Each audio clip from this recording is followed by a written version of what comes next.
Good morning, everyone. We are up to Perek Aleph Mishna Gimel, chapter 11, Mishna 3. Ein oisim tamarim davash. If you have dates of truma, you may not make them into honey. You may not squeeze out the honey from them. Loitapuchim yayin. Nor can you take the apples of truma and turn them into and use them for apple cider. Nor can you take the winter grapes that are truma and turn them into vinegar. And so to regarding any other fruits, you may not change them from their original state. But truma meiser sheni, when they are truma or meiser sheni. The only ones that you can change from their original state are olives and grapes. So the Mishna is saying that the fruit has to remain its original form. When we're talking about any fruits, you may not squeeze them in order to now extract the juice. They have to remain in their original form. If you turn them into a beverage, into a mashka, you are basically changing them from the state in which they are typically used. The times of the Mishnah, these, other than grapes or olives, the typical use of a fruit was not to squeeze it, but was to eat it. And therefore, if you squeeze it, you are changing or even lowering its optimum usage. And that would be like destroying it, which we may not do by truma or by meiser sheni. And therefore, the Mishnah tells us that by truma and by meiser sheni, you may not squeeze them. You may not change them from their original state. They're meant to be eaten, and eaten means to actually be eaten, because squeezing them was not the common thing to do. Therefore, it wouldn't fall into eating, and therefore we say that you may not do it. Now, olives and grapes, the Torah itself, when it gives us examples for truma, the examples the Torah gives us are, it talks about truma of wine and oil. That's the examples the Torah gives when it talks about truma. So clearly the Torah is telling us that when it comes to olives and to grapes, that we may squeeze them. And the understanding is that really, when it comes to truma and to meiser sheni, we really start off, for instance, by meiser sheni, the Torah telling us, v'achalto, you have to eat it. The understanding of you have to eat it would have been to actually eat it. Once the Torah tells us that by grapes and by olives, that there is such a thing as truma by grapes and olives, and now we know by grapes and olives, it's not about eating, it's about its primary use. That's what it's about. And therefore, for olives and grapes, where the primary use is for wine and for olives, then we say that you could squeeze them, and the juice, the wine, the oil, that will be your truma or your meiser sheni. That's going to be okay. But when it comes to other fruits, where the Torah did not express that truma comes from them specifically, there the understanding is that it has to remain its original form. It's meant to be eaten, and eaten means its primary consumption usage, which is eating, not juicing. And therefore, we say when it comes to other juices, when it comes to other fruits, you may not juice them if those fruits are truma or meiser sheni, because you are taking away their optimum use, and it'll be like destroying them. And therefore, the Mishnah says you cannot make the dates into honey, the apples into cider, or the winter grapes into vinegar. Again, the Mishnah in its wording it mentions three specific cases, and then it says a general case. It talks about dates, it talks about apples, it talks about the winter grapes, then it says and all other fruits.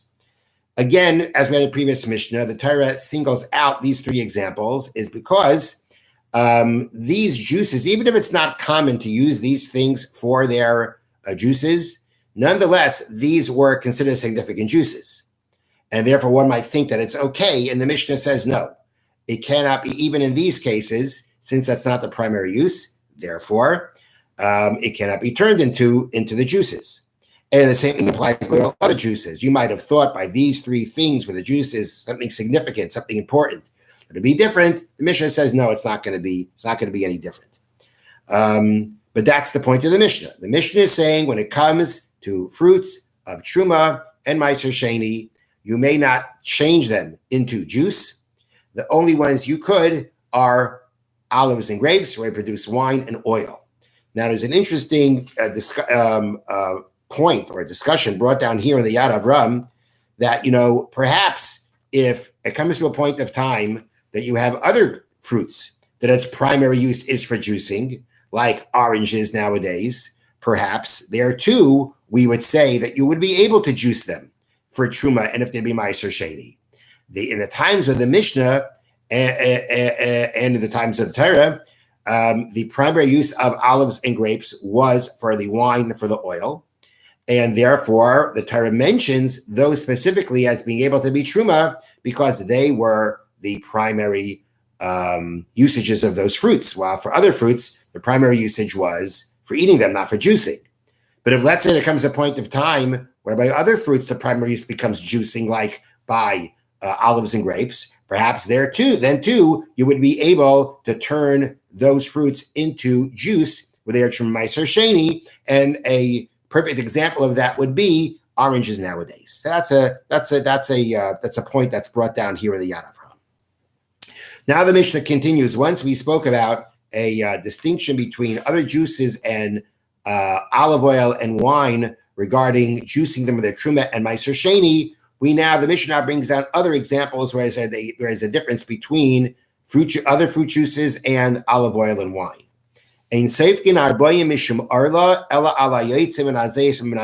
One will only receive lashes for eating arla if it comes out, when it comes to juice, if it comes out from olives and from grapes. Arla, as we have mentioned previously, when you plant a tree, the first 3 years, those fruits are forbidden. They are arla. They're not only forbidden, they're forbidden to have benefit from. If you eat them, you'd be liable for lashes. The Mishnah is saying that the only juices that we say that you will get lashes for, if you consume them, meaning if you took an arla fruit and you juiced it, you squeezed it out, and you drank the juice, the only fruit juice that will carry the punishment of lashes for arla is going to be wine and oil. And the Yad Avram brings down that our Mishnah is following the opinion of Rabbi Yeshua. We had an opinion of Rabbi Yeshua earlier that said that the discussion was if you did squeeze a fruit that was Truma, and then somebody inadvertently drank that juice, would they be liable to pay Keren, the principal and the fifth, like someone who eats Truma inadvertently? So Rabbi Yeshua is of the opinion that the juice does not have the same status as the fruit itself.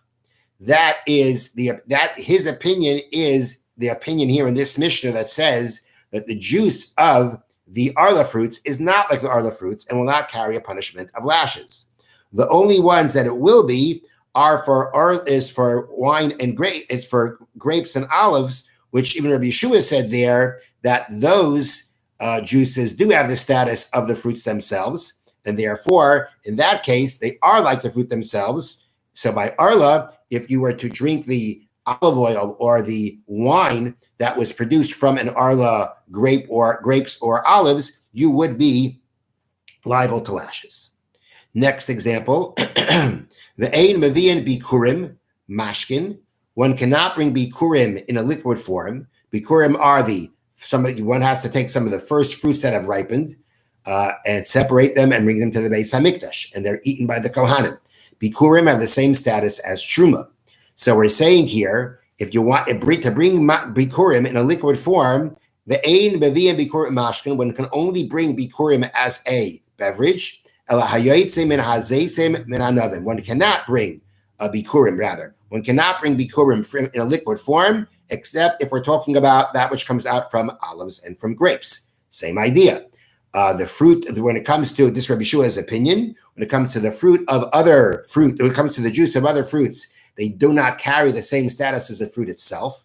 And therefore, the fruit has to be brought as bikurim, not the juice, which is not so by olives and grapes, where there, since the olive oil and the wine have the same status as the olives and the grapes themselves, they could be brought as the bikurim. You have to bring the olives and the grapes as bikurim, you could actually bring the olive oil and the wine. The Mishnah then continues.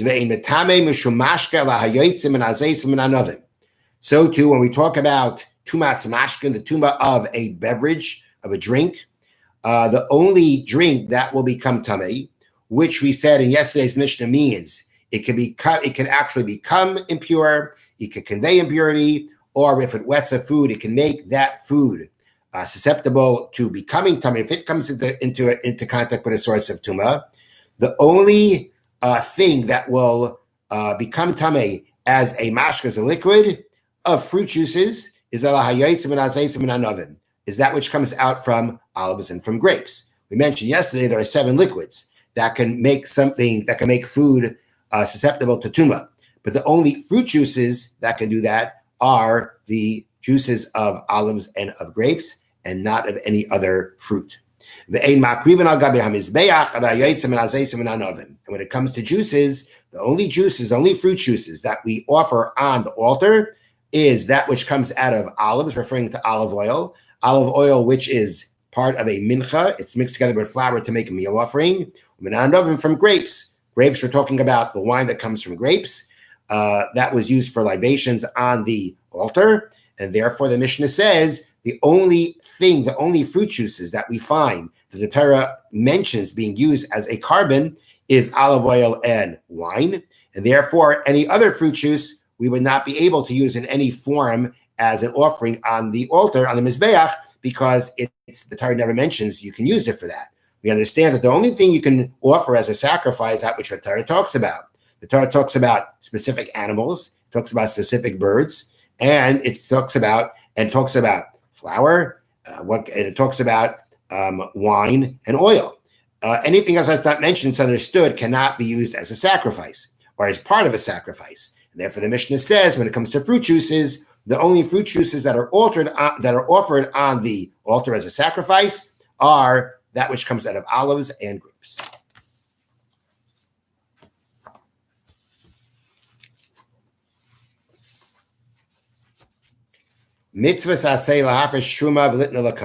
Positive commandment to separate truma and to give it to the kohen.